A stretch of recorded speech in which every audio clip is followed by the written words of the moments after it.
कामचोर देवरानी।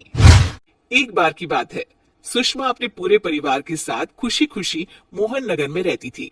उसकी दो बहुएं थी, पल्लवी और शिवानी। एक दिन दोनों बहुएं रसोई में काम कर रही होती है कि तभी उनकी सास सुषमा उन्हें बुलाती है। अरे बहू, जरा इधर तो आना। शिवानी, जरा जाकर देखना सासू माँ क्या कर रही है। दीदी आप ही देख लो ना जाकर, आपको भी तो सुनाई दे रहा है। अरे मैं आटा गूंद रही हूँ ना, तुम चली जाओ। हाँ तो मैं भी तो सब्जी काट रही हूँ ना दीदी। अरे बहू जल्दी आओ।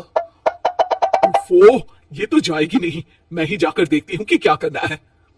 पल्लवी सुषमा के कमरे में जाती है। जी मम्मी जी, क्या हुआ?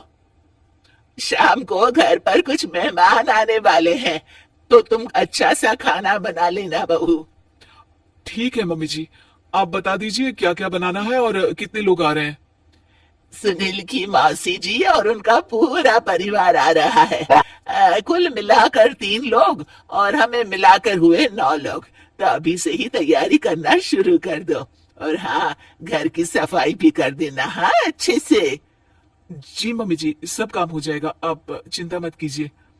पल्लवी शिवानी को घर में मेहमान आने वाले हैं इसके बारे में बताती है। क्या 9 लोगों का खाना बनाना होगा, घर की सफाई करनी है? बाप रे, सासू माँ ने तो हमें घर की नौकरानी ही समझ कर रखा है। ऐसा नहीं बोलते शिवानी, हम इस घर की बहू हैं और घर के काम करना हमारा फर्ज है। दीदी तो है ही सासू माँ की चमची, जब देखो सासू माँ सासू माँ। मैं तो इतना सारा काम नहीं करने वाली। शिवानी कपड़े लेकर गमला साफ कर रही होती है और चक्कर आने का नाटक करने लगती है। मेरा सिर चकरा रहा है। तभी वहां पल्लवी और सासू माँ जाते हैं। अरे बहू, क्या हो गया तुम्हें? मम्मी जी, बहुत तेज सर में दर्द हो रहा है। तुम एक काम करो शिवानी, आराम कर लो। नहीं नहीं दीदी, घर में मेहमान आने वाले हैं, मुझे आपकी मदद करनी चाहिए। अरे कोई बात नहीं शिवानी, तुम आराम कर लो, मैं सब काम कर लूंगी। ठीक है दीदी, अगर आप इतना कह रही हैं तो आराम कर लेती हूँ। शिवानी आराम से अपने कमरे में मैगजीन पढ़ रही होती है। इसे कहते हैं आराम की जिंदगी। इतना सारा काम। चलो सारा काम खत्म हो गया, शिवानी को देख आती हूँ। शिवानी अपने कमरे में ईयरफोन में गाने सुनते सुनते सो जाती है और उसके साइड में मैगजीन भी रखी होती है। पल्लवी वहां आ जाती है और वो सब देखती है।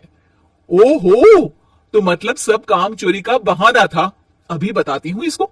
घर का सारा काम मुझे करना पड़ा और ये महारानी यहाँ मैगजीन पढ़ रही है, गाने सुन रही है।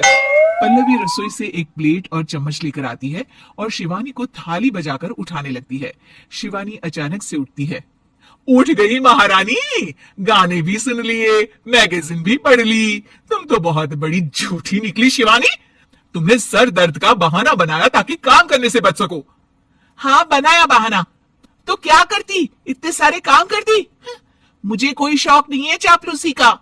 क्या चापलूसी? तुम्हें लगता है कि मैं सारे काम चापलूसी के लिए कर रही हूँ? नहीं तो क्या। तभी वहां सासू माँ आ जाती हैं। अरे बहू, वो लोग बस आने ही वाले हैं, तुम तैयारियां कर लो। जी सासू माँ, तुझे तो मैं बाद में देखती हूँ। सब खाना खाने बैठते हैं और खाना शुरू करते हैं। तभी सुनील की मौसी बोलती है।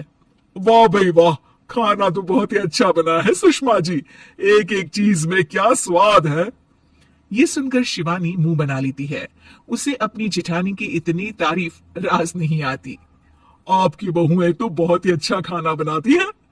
हाँ, बनाती तो दोनों ही अच्छा है, पर आज ना ये सारा खाना बड़ी बहू ने बनाया है। छोटी बहू की तबीयत ठीक नहीं थी, सो इसलिए।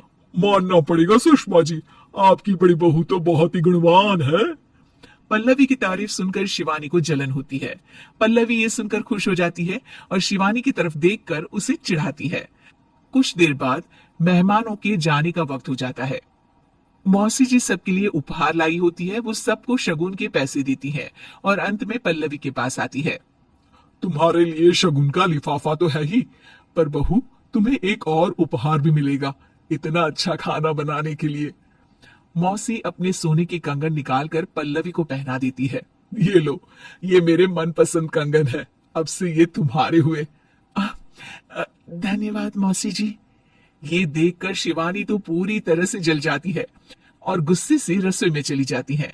तभी वहां पल्लवी आ जाती है और उसे अपने कंगन दिखाने लगती है।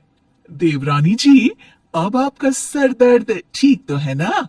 हाँ, मुझे लगता है कि अब सर दर्द शुरू हो गया होगा आपका।